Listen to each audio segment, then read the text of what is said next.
Hello students, कैसे हैं आप लोग। आई एम अभिषेक सक्सेना और हम लोग पढ़ रहे हैं सरफेस केमिस्ट्री। आज का टॉपिक है हमारा प्रॉपर्टीज ऑफ कोलाइडल सॉल्यूशंस। तो चलिए हम लोग बात करते हैं प्रॉपर्टीज ऑफ कोलाइडल सॉल्यूशन। अब देखो बच्चों, आज तक हम लोग कोलाइडल सॉल्यूशन के बारे में इतनी सारी जानकारी कलेक्ट कर चुके हैं, इतना सारा इंफॉर्मेशन, ये था वो था, मतलब टाइप्स ऑफ कोलाइडल सॉल्यूशंस बोला हमने, उसका प्रिपरेशन देखा, उसका प्यूरिफिकेशन देखा, बहुत सारा टॉपिक कोलाइडल सॉल्यूशंस के बारे में हमने पढ़ा। इसका मतलब हमें पता चलता है कि सरफेस केमिस्ट्री का मैक्सिमम पार्ट कोलाइडल सॉल्यूशंस है। और इस टॉपिक में प्रॉपर्टीज ऑफ कोलाइडल सॉल्यूशन में बहुत ही इंपॉर्टेंट क्वेश्चन पूछे जाते हैं, चाहे वो बोर्ड हो, चाहे वो नीट जेडब्ल्यू हो, एंट्रेंस में भी इस टॉपिक पर बहुत इंपॉर्टेंट क्वेश्चंस पूछे जाते हैं।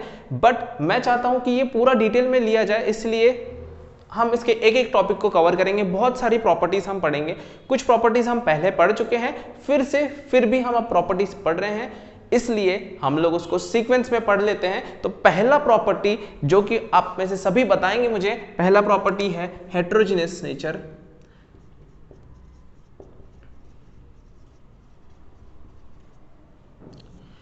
हम सभी जानते हैं कि colloidal particle is a heterogeneous mixture, लेकिन अगर मैं देखूं उसको कोलाइडल सॉल्यूशन को, अगर मैं देखता हूं तो वो देखने में it appears to be homogeneous. मैंने आपसे पहले भी कहा था कि अगर मैं कोलाइडल सॉल्यूशन की बात करूं तो it appears to be a homogeneous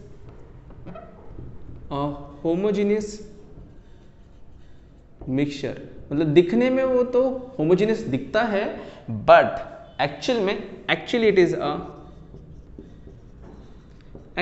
is a heterogeneous mixture। तो अब क्वेश्चन आता है बच्चों कि मैंने कोलाइडल को हेटेरोजेनियस क्यों कहा। हमारे पास बेस्ट एग्जाम्पल है, हम सभी ने घरों में दूध देखा है। दूध एक कोलाइडल सॉल्यूशन है, तो क्या उसमें आपको हेटेरोजेनियस लगता है कि वो हेटेरोजेनियस है या होमोजेनियस? देखने से दूध हमें पूरा होमोजेनियस दिखता है, ना कि हेटेरोजेनियस।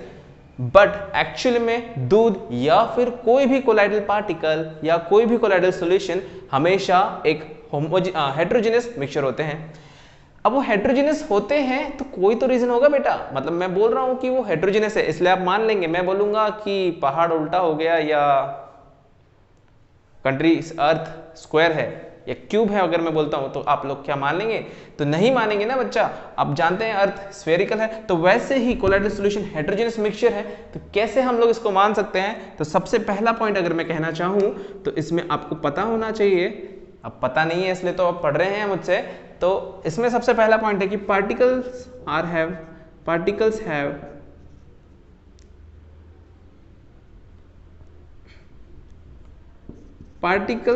Have different sizes.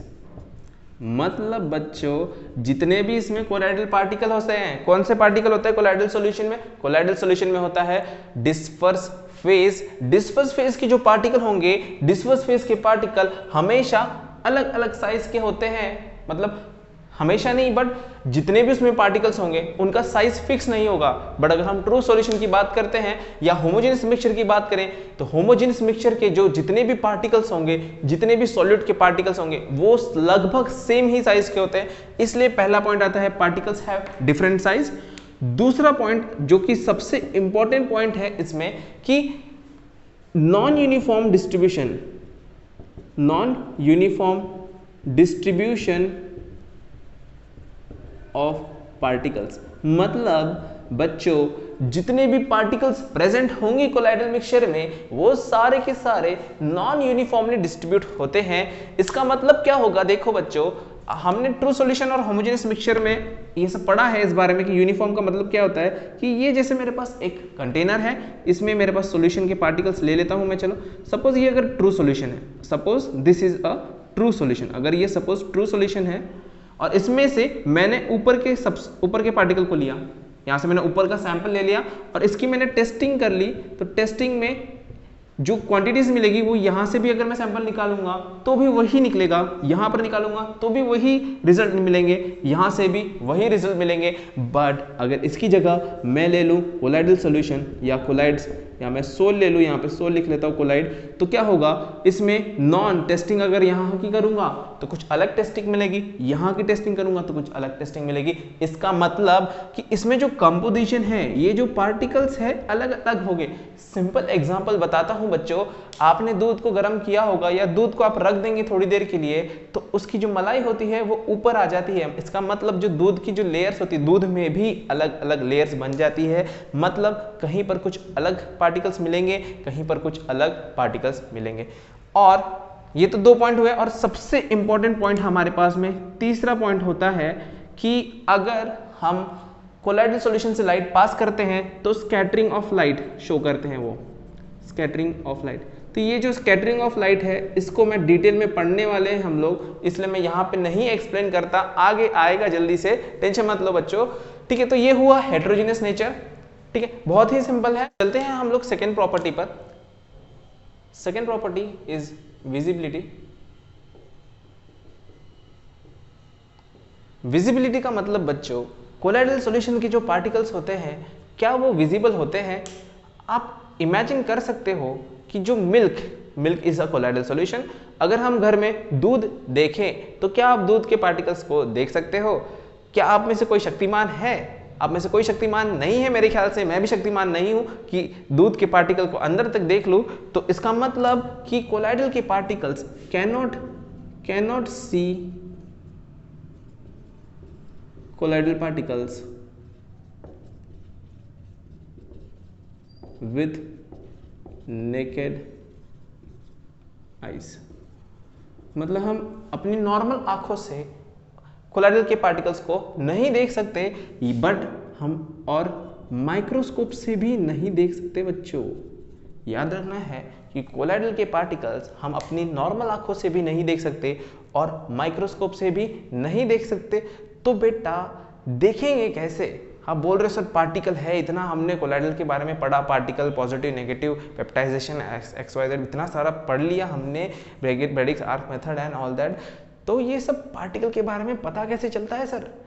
तो देखो स्पेशल टेक्निक हम यहाँ पर यूज करते हैं। हम यहाँ यूज करते हैं अल्ट्रा माइक्रोस्कोप। बेटा हम यहाँ पर यूज करते हैं अल्ट्रा माइक्रोस्कोप। जैसे मैन से बन जाता है सुपरमैन, तो सुपरमैन बहुत पावरफुल होता है, वैसे ही अल्ट्रा माइक्रोस्कोप से बहुत पावरफुल हो जाता है और ये कोलाइडल पार्टिकल को देख नहीं सकता। हाँ, देख नहीं सकता। हम कोलाइडल पार्टिकल को अल्ट्रा माइक्रोस्कोप से भी देख नहीं सकते, लेकिन जब कोलाइडल के पार्टिकल पर लाइट की बीम आएगी तो कोलाइडल पार्टिकल लाइट स्कैटर करेगा, तब हम अल्ट्रा माइक्रोस्कोप से परपेंडिकुलरली अगर हम देखेंगे तो हमें एक बॉल, चमकीले सा बॉल, शाइनिंग बॉल दिखाई देगा। तो तभी हमें समझ जाएगा कि उसमें कोलाइडल पार्टिकल है। ट्रू सॉल्यूशन में ऐसा कुछ नहीं होता। ओके, तो इस अल्ट्रा माइक्रोस्कोप के बारे में हम एक चीज बात कर लेते हैं कि this one was discovered in 1903 by Zsigmondy. Scientist का नाम है जिग्मोंडी, इसने डिस्कवर किया। ओके, एंड इस अल्ट्रा माइक्रोस्कोप का प्रिंसिपल था स्कैटरिंग ऑफ लाइट। मतलब it was based on the scattering of light effect.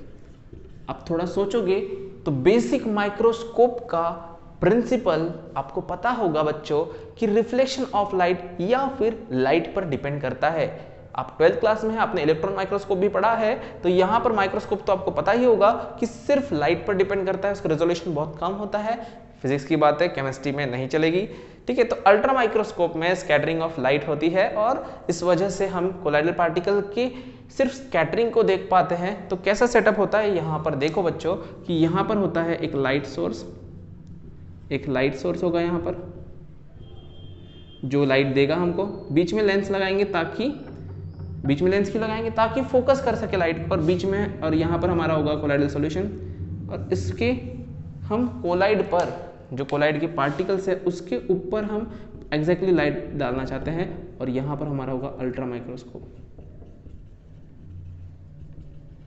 ऊपर।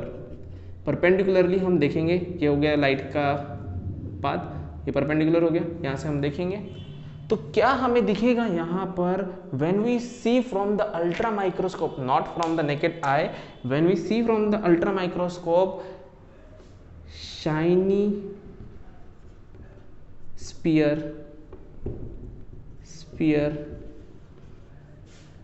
shiny sphere is appeared। Shiny sphere या शाइनी बॉल की तरह क्रिएचर दिखेगा। तो ये शाइनी स्पीयर क्या है, तो this is the colloidal particle scattering the light. तो कोलाइडल पार्टिकल ने जो लाइट स्कैटर, देखो इसके ऊपर लाइट आएगी तो ये हर तरफ लाइट को स्कैटर कर देगा। तो जो लाइट पर्टिकुलर एंगल पर हम देखेंगे तो वो कोलाइडल का पार्टिकल हमको शाइनी अपीयर होगा। इसका मतलब हमें नेकेड आई से नहीं दिखते हैं colloidal particle, but ultra microscope से सिर्फ उसका अपीयरेंस पता चल जाता है कि कोलाइडल पार्टिकल्स होते हैं। एक्चुअल में हम इससे भी नहीं देख पाते। फर्दर अगर आप देखेंगे तो इलेक्ट्रॉन माइक्रोस्कोप है हमारे पास और हाईली माइक्रोस्कोप्स होते हैं, एडवांस माइक्रोस्कोप है हमारे पास, सेमटाइम है, तो उसमें हम देख सकते हैं, लेकिन अल्ट्रा माइक्रोस्कोप में सिर्फ हमें उसकी झलक हो जाती है। तो यहाँ तक आपको समझ गया होगा, तो इस पॉइंट को आप नोट कर लेंगे। ओके बच्चों, तो हमारी दो प्रॉपर्टी हो गई। पहला प्रॉपर्टी हमने हेटेरोजेनस देखा, दूसरा प्रॉपर्टी हमने विजिबिलिटी देखा। चलते हैं हम लोग थर्ड प्रॉपर्टी पर। तो थर्ड प्रॉपर्टी हमारी आ जाती है जो कि हम पहले भी पढ़ चुके हैं, फिल्टरेबिलिटी। फिल्टरेबिलिटी का मतलब, क्या कोलाइडल सॉल्यूशन फिल्टर से पास हो सकता है? हाँ बच्चों बताओ मुझे, हमने लास्ट ही लेक्चर में पढ़ा था अल्ट्रा फिल्ट्रेशन। तो अल्ट्रा फिल्ट्रेशन में हमने क्या कहा था कि colloidal particles can pass through normal filter paper. इसका मतलब कि कोलाइडल के जो पार्टिकल्स होते हैं वो इतने छोटे होते हैं कि वो फिल्टर या नॉर्मल फिल्टर से आर पार चले जाते हैं, वहां पर उन्हें कोई रोकने वाला नहीं होता। तो फिर हमने एक स्पेशल चीज बनाई थी। क्या बनाया था बच्चों? Ultra filtration. तो अल्ट्रा फिल्टर बोलो या फिर पार्चमेंट मेम्ब्रेन बोलो या वेरी फाइन मेम्ब्रेन्स रहेगी, सेमी परमेबल मेम्ब्रेन है, सिलेक्टिवली परमेबल है, सेम है। तो वहां पर कोलाइडल के पार्टिकल फिल्टर या कोलाइडल पार्टिकल सेपरेट हो सकते हैं। सेपरेट कोलाइडल पार्टिकल मतलब कोलाइडल के पार्टिकल्स का साइज इतना छोटा होता है कि वो फिल्टर से पास हो जाते हैं, नॉर्मल फिल्टर से। तो फिर हमने बनाया था ना, नाइट्रोसेल्युलोज सॉल्यूशन को ऐड कर दिया था, फॉर्माल्डिहाइड में डाल दिया था और हार्ड बना दिया था। लास्ट लेक्चर में देखा है, नहीं देखा बच्चों तो वो वीडियो आप याद से देख लो अल्ट्रा फिल्ट्रेशन का। तो यहाँ पर मेन पॉइंट है कि फिल्टरेबिलिटी में colloidal solution is easily pass through the filter, but अगर हमें उसका फिल्टर करना ही है, कोलाइडल्स को सेपरेट करना ही है बच्चों, तो हम अल्ट्रा फिल्टर यूज करेंगे या फाइन मेम्ब्रेन या फिर सेमी परमेबल मेम्ब्रेन यूज करेंगे। थर्ड पॉइंट बहुत ही सिंपल है। ओके, तो इसको नोट कर लेंगे आप लोग। ओके बच्चों, तो फिल्टरेबिलिटी समझ गई होगी आप लोग को। अब चलते हैं फोर्थ पॉइंट पर। फोर्थ पॉइंट थोड़ा सा इंपॉर्टेंट पॉइंट है। यहां पर हम बात करने वाले हैं विस्कोसिटी एंड सरफेस टेंशन। देखो, विस्कोसिटी एंड सरफेस टेंशन, ये वाला जो पॉइंट है बेटा, मैंने आपको लायोफोबिक और लायोफिलिक के कंपैरिजन में बताया था। देखते हैं कितने बच्चे याद रखते हैं। तो इसमें दो पार्ट हो जाएंगे हमारे पास में। दो पार्ट ऐसे हो जाएंगे कि हमारे पास दो टाइप के सॉल्यूशन, इसलिए पहला पार्ट आ जाएगा, यहाँ लिख देता हूँ, पहला पार्ट आ जाएगा लायोफोबिक के लिए, लायोफोबिक सोल के लिए क्या होगा, और दूसरा है बेटा लायोफिलिक। तो लायोफोबिक सोल में क्या होगा और लायोफिलिक सोल में क्या होगा? तो सबसे पहला इंपॉर्टेंट पॉइंट आता है कि जो लायोफोबिक सोल होते हैं उसमें डिस्पर्स फेज और डिस्पर्स मीडियम के बीच में इंटरेक्शन नहीं होता, या फिर वो एक दूसरे को पसंद नहीं करते बच्चों। They hate each other, hating you, hate study, I know very well. So they DP and DM do not interact much। तो इंटरेक्शन ही नहीं है बच्चों, उनमें कोई इंटरेक्शन नहीं है, इसीलिए sol have similar viscosity and surface tension as DM। मतलब बच्चों जो लायोफोबिक सोल होगा उसकी विस्कोसिटी या उसका सरफेस टेंशन दोनों उसके डिस्पर्स मीडियम पर डिपेंड करेंगे, क्योंकि डिस्पर्स मीडियम और डिस्पर्स फेज में कोई इंटरेक्शन नहीं है, तो डिस्पर्स मीडियम की प्रॉपर्टीज ज़्यादा चेंज नहीं होगी, उसकी विस्कोसिटी चेंज नहीं होगी। कुछ बच्चे बोलेंगे सर विस्कोसिटी क्या होता है? विस्कोसिटी और सरफेस टेंशन आप लोग फिजिक्स में पढ़ते हो, फिर भी मैं यहाँ पर विस्कोसिटी का मतलब बता देता हूँ। विस्कोसिटी का मतलब होता है रेजिस्टेंस टू फ्लो, मतलब ऐसा सब्सटेंस जो ज़्यादा फ्लो को रेजिस्ट करेगा।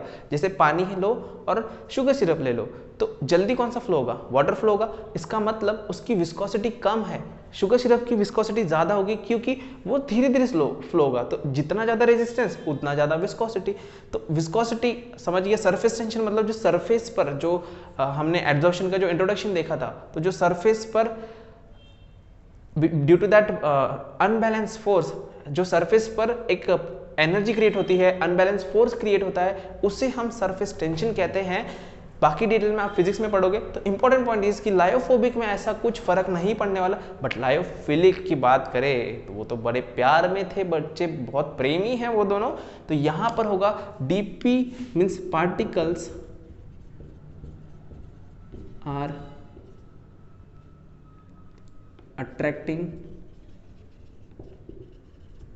DP एंड DM के बारे में बात करें हैं कि DP और DM एक दूसरे को बहुत अट्रैक्ट करते हैं, उनमें सॉल्वेशन बहुत ज़्यादा होता है। इसकी वजह से इसमें क्या होगा? विस्कोसिटी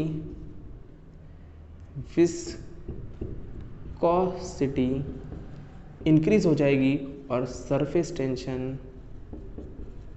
टेंशन हो जाएगा बेचारा कम। याद रखना है कि लायोफिलिक सोल का विस्कोसिटी उसके डिस्पर्स मीडियम से, कंपैरिजन किसके साथ हो रहा है? डिस्पर्स मीडियम के साथ, तो विस्कोसिटी ज़्यादा होगी और सरफेस टेंशन होगा कम। ये पॉइंट याद रखना है, हमने कंपैरिजन में भी देखा था इस पॉइंट को, लायोफोबिक और लायोफिलिक के कंपैरिजन में। ठीक है, तो यहाँ तक आप इसको नोट कर लेंगे। चलो जल्दी से, बहुत ही सिंपल पॉइंट है।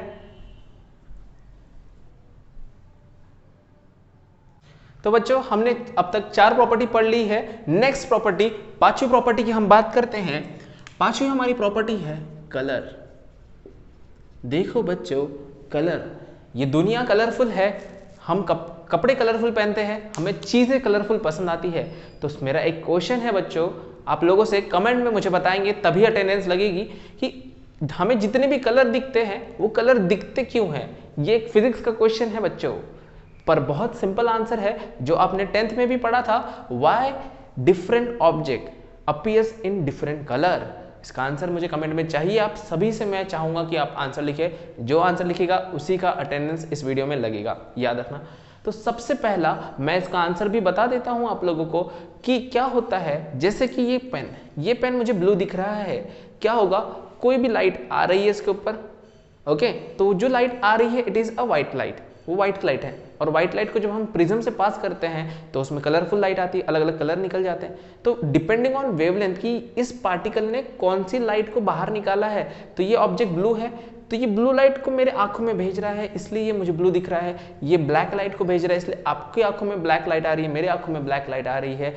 इस वजह से ये पार्टिकल, ये सब्सटेंस ब्लैक दिखता है। मतलब ये है ब्लैक या ब्लू पता नहीं, लेकिन हमको दिखता है ब्लू और ब्लैक, क्योंकि ये ऑब्जेक्ट ब्लू लाइट को स्कैटर कर रहा है या ब्लू लाइट रिफ्लेक्ट कर रहा है और ये ब्लैक लाइट रिफ्लेक्ट कर रहा है। इसका मतलब कलर कैसे आता है? कोई ऑब्जेक्ट अगर लाइट को रिफ्लेक्ट करता है या स्कैटर करता है तो उस ऑब्जेक्ट का कलर उस लाइट पर आ जाता है। और हमने क्या देखा था अभी कि अगर हम लाइट को कोलाइडल सॉल्यूशन से पास करें, कोलाइड से पास करें, तो इसमें से लाइट सब तरफ क्या हो जाती है, स्कैटर हो जाती है।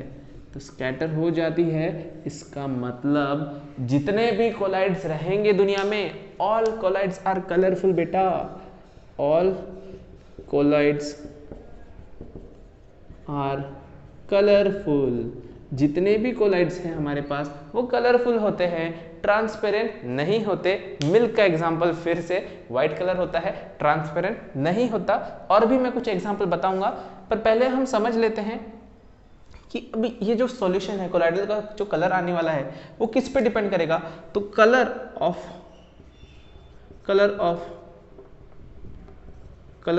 कोलाइड डिपेंड्स ऑन, ये दो बातों पर डिपेंड करेगा।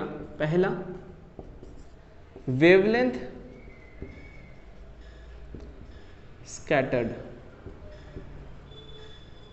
बाय पार्टिकल, क्योंकि पार्टिकल्स स्कैटर कर रहे हैं, इसमें जो कोलाइड के जो पार्टिकल है उनका वेवलेंथ ज़्यादा होता है, उनका साइज, पार्टिकल साइज ज़्यादा होता है, इसलिए तो जो वेवलेंथ वो स्कैटर करेंगे उसके ऊपर जो उसका ऑब्जेक्ट का कलर, उस कोलाइड का कलर है वो डिपेंड करेगा। दूसरा फ्रॉम वेयर, मतलब लाइट जिस एंगल से आप देख रहे हो, तो इसको हम कहेंगे रिसीविंग द लाइट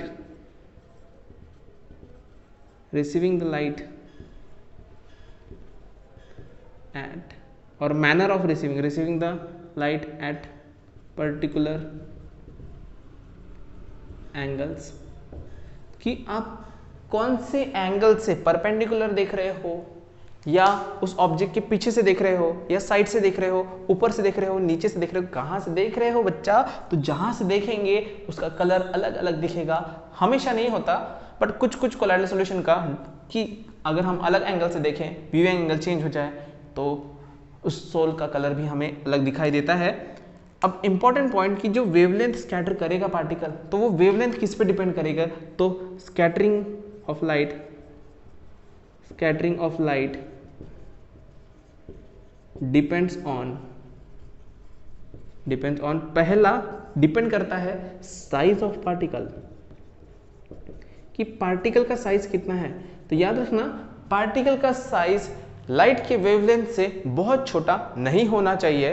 तो देखो, कलरफुल की बात चल रही है, तो कलरफुल लाइट का वेवलेंथ कोई बता सकता है मुझे? 380 नैनोमीटर टू 790 नैनोमीटर अप्रॉक्सीमेटली, बहुत रेंज है, स्पेक्ट्रम विजिबल लाइट का रेंज है। और हमारे जो पार्टिकल है उनका साइज कितना होता है बच्चों? 1 to 1000 नैनोमीटर। क्या उसके रेंज में आ रहा है 1 to 1000 नैनोमीटर, और ये रेंज लगभग मैच कर रहा है। इसका मतलब हमारे कोलाइड के पार्टिकल बच्चों इनको स्कैटर करने वाले हैं और कलरफुल दिखने वाले हैं। और सेकेंड है नेचर ऑफ पार्टिकल। इसका मतलब होगा कि देखो, सारे पार्टिकल स्कैटर नहीं करते लाइट, कोलाइड के पार्टिकल है, लेकिन कुछ पार्टिकल कोलाइड नहीं करेंगे। सपोज मैंने ग्लास के पार्टिकल यूज किए, तो क्या ग्लास के पार्टिकल लाइट स्कैटर करेंगे या रिफ्रैक्ट करेंगे या रिफ्लेक्ट करेंगे? तो वो वहां पर स्कैटरिंग के से ज्यादा रिफ्रैक्शन होगा। तो वो पॉइंट हम फिजिक्स के पॉइंट नहीं जाते, but point important is that कि जितने भी कोलाइडल सॉल्यूशन होते हैं वो कलरफुल होते हैं। कलरफुल क्यों होते हैं? याद रखना, क्योंकि वो लाइट स्कैटर करते हैं। अब उनका कलर किस पे डिपेंड करता है? तो डिपेंड करता है पहले कि वो वेवलेंथ कौन सी स्कैटर कर रहे हैं, दूसरा कि हमारा व्यूइंग एंगल या फिर मैनर ऑफ रिसीविंग लाइट। मैं इसको लिख देता हूं, मैनर ऑफ रिसीविंग लाइट और पर्टिकुलर एंगल ऑफ व्यूइंग। तो हम कौन से एंगल से देख रहे हैं उसके ऊपर डिपेंड करेगा। अब इंपॉर्टेंट पॉइंट है कि ये जो वेवलेंथ है, जो लाइट स्कैटर हो रही है बच्चों, तो वो किस पे डिपेंड करती है? तो लाइट जो वेवलेंथ है लाइट की स्कैटर करने की, scattering of light depends on, पहला साइज ऑफ पार्टिकल। अगर पार्टिकल का साइज बहुत छोटा है, ट्रू सॉल्यूशन है, तो वो स्कैटर नहीं करता। दूसरा, अगर पार्टिकल ट्रांसपेरेंट है तो कैसे स्कैटर करेगा बच्चों? वो रिफ्लेक्ट या रिफ्रैक्ट करेगा। तो ये पॉइंट ध्यान में रखना है। चलो एक एग्जांपल इसके बारे में बता देता हूं मैं। एग्जांपल्स ले लेते हैं। चलो इसके दो एग्जांपल, बहुत ही इंपॉर्टेंट एग्जांपल ले लेते हैं। जैसे पहला एग्जांपल है milk plus water. Milk plus water की दो कंडीशन है कि अगर मैं, जैसे यहाँ पर मिल्क प्लस वाटर रखा है, लाइट आ रही है और मैं इसके पीछे से देखूं, तो वो हो गया ट्रांसमिटेड लाइट। मतलब लाइट आ रही है, इसको पास होकर मेरे आंखों में आ रही है, तो वो हो गया ट्रांसमिटेड लाइट। तो अगर मैं ट्रांसमिटेड देखूं, ट्रांसमिटेड लाइट देखूंगा तो ये मुझे दिखेगा रेड कलर का, मिल्क प्लस वाटर मुझे रेड कलर का दिखेगा।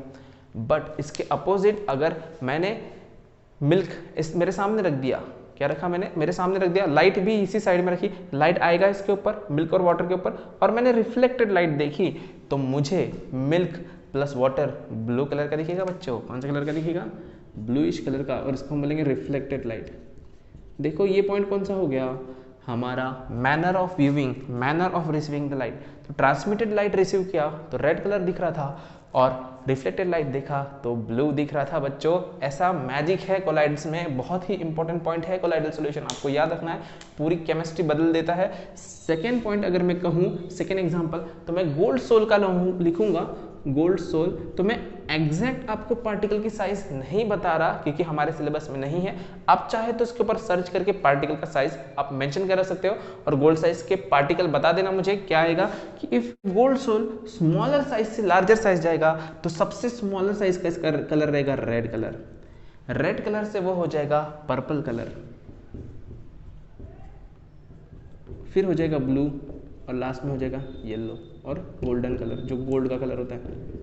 तो याद रखना है उसकी जो कलर की रेंज है वो कम से ज्यादा, मतलब रेड से हो रहा है पर्पल, पर्पल से हो रहा है ब्लू, और ब्लू से हो रहा है green, because of the size. पहले पार्टिकल के साइज बहुत छोटे होंगे तो रेड कलर दिख रहा है, पार्टिकल के साइज थोड़े बड़े हो गए तो पर्पल, इससे भी बड़े पार्टिकल साइज ले लिया तो ब्लू हो गया, और बहुत ही बड़े पार्टिकल ले लिए तो फिर गोल्डन। ये पॉइंट हुआ हमारा कलर का, कलर ऑफ सोल। तुम समझ गया होगा, कुछ डाउट बस आप कमेंट में मुझे बताएंगे कि ये जो पार्टिकल साइज में रेड का गोल्ड सोल कौन से पार्टिकल साइज में बनता है, पर्पल, ब्लू और गोल्डन। आप कमेंट में मुझे इसका आंसर बताएंगे, ठीक है। दो क्वेश्चन पूछा मैंने यहाँ पर, एक तो कोई भी ऑब्जेक्ट कलरफुल क्यों दिखता है, और दूसरा इसका आंसर। तो एक आंसर तो मैंने खुद ही बता दिया बच्चों, ठीक है। तो अब हम पढ़ेंगे नेक्स्ट प्रॉपर्टी, तब तक आप इसको पहले लिख लो, अच्छे से नोट डाउन कर लो। ओके बच्चों, तो अब तक हमने 5 प्रॉपर्टीज देख ली, अब हम नेक्स्ट प्रॉपर्टी पढ़ रहे हैं। नेक्स्ट होती है हमारी 6 प्रॉपर्टी हम देखने वाले हैं, दैट इज कोलिगेटिव प्रॉपर्टी।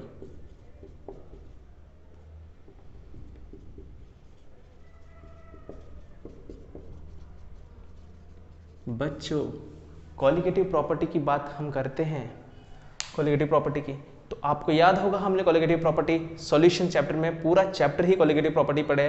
कौन सी थी, जस्ट याद रिवाइज कर लो, elevation in boiling point, depression in freezing point, osmotic pressure, और कोई था वेपर प्रेशर। तो लोअरिंग इन वेपर प्रेशर से स्टार्ट हुआ था और एंडिंग ऑस्मोटिक प्रेशर पे हुआ था, तो उसको मत छोड़ दो, कमेंट में मत बताओ। लेकिन कोलिगेटिव प्रॉपर्टी की जब बात आती है तो हमने देखा था कोलिगेटिव प्रॉपर्टी ऐसी प्रॉपर्टी होती है मिक्सचर की which depends on the number of particles present in the mixture. Solution में कितने ज्यादा सॉल्यूट, अगर सॉल्यूट ज्यादा होंगे तो कोलिगेटिव प्रॉपर्टी ज्यादा, सॉल्यूट कम तो कोलिगेटिव प्रॉपर्टी कम। तो इसमें इट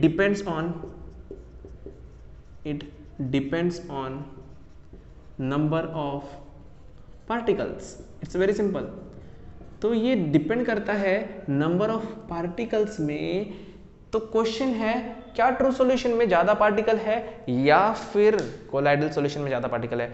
उसका आंसर समझने के लिए मैं यहाँ पे ड्रॉ करता हूँ एक कंटेनर, 2 कंटेनर है सपोज मेरे पास सेम साइज के, इन दोनों कंटेनर का वॉल्यूम सेम है, कुछ भी ले लो, 100 लीटर है ये कंटेनर का, 100 लीटर, इस कंटेनर का भी 100 लीटर, ओके। बट मैंने क्या किया, पहले कंटेनर में मैंने ले लिया ट्रू सॉल्यूशन ले लिया, और दूसरे कंटेनर में कोलाइडल ले लिया, कोलाइड ले लिया। अब देखो बच्चों क्या होगा, यहाँ पर जो पार्टिकल्स रहेंगे बहुत छोटे छोटे रहेंगे, देखो आपको दिख भी नहीं रहे होंगे शायद वीडियो में, पता नहीं दिख रहे या नहीं दिख रहे, तो पार्टिकल बहुत छोटे छोटे रहेंगे। बट अगर मैं कोलाइड लूँगा तो इसके पार्टिकल बड़े बड़े होंगे। देखो तो आप यहाँ पर देख कर ही बताओगे कि अगर मैं पर यूनिट वॉल्यूम की बात करूँ, सेम वॉल्यूम की बात करूँ, if the volume is same, दोनों का वॉल्यूम सेम है, तो पार्टिकल किसके ज़्यादा है, देखो किसके पार्टिकल ज़्यादा है, किसमें पार्टिकल ज़्यादा आएंगे बच्चों, देखकर ये बता सकते हो कि पार्टिकल ट्रू सॉल्यूशन में ज़्यादा है। देखो if the volume is same, number of particles present in true solution is higher than colloids. तो कोलॉइड्स के कंपैरिजन में ट्रू सॉल्यूशन में बहुत ज़्यादा पार्टिकल्स है, इसीलिए true solution colligative property show करती है। ट्रू सॉल्यूशंस में हमेशा कोलिगेटिव प्रॉपर्टी होती है, बट कोलाइड्स में पार्टिकल बहुत बड़े बड़े होते हैं, पार्टिकल्स की क्वांटिटी बहुत कम होती है। इस वजह से अगर इसमें शो भी होती है तो extent is very less, but colloids show very less extent of colligative property.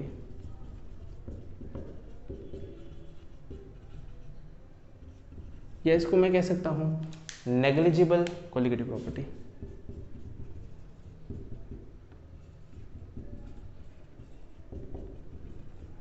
बच्चों, नेग्लिजिबल प्रॉपर्टी है, इसका मतलब हमें वो चारों प्रॉपर्टी यहाँ पे पढ़ना ही नहीं है, लेकिन आपको ध्यान में रखना है कि अगर हम सेम वॉल्यूम का ट्रू सॉल्यूशन ले और सेम वॉल्यूम का कोलॉइडल सॉल्यूशन ले तो पार्टिकल किस में होंगे ज़्यादा? ट्रू सॉल्यूशन में पार्टिकल्स ज़्यादा होंगे। Why? Reason is particles are smaller. Here particle is less than 1 nanometre, here particle is 1 to 1000 nanometre. तो इसमें सेम वॉल्यूम में कम पार्टिकल आएंगे, जगह नहीं है ना, देखो जगह कम पड़ जाएगी उनको रहने के लिए, यहाँ पर जगह ज़्यादा हो जाएगी।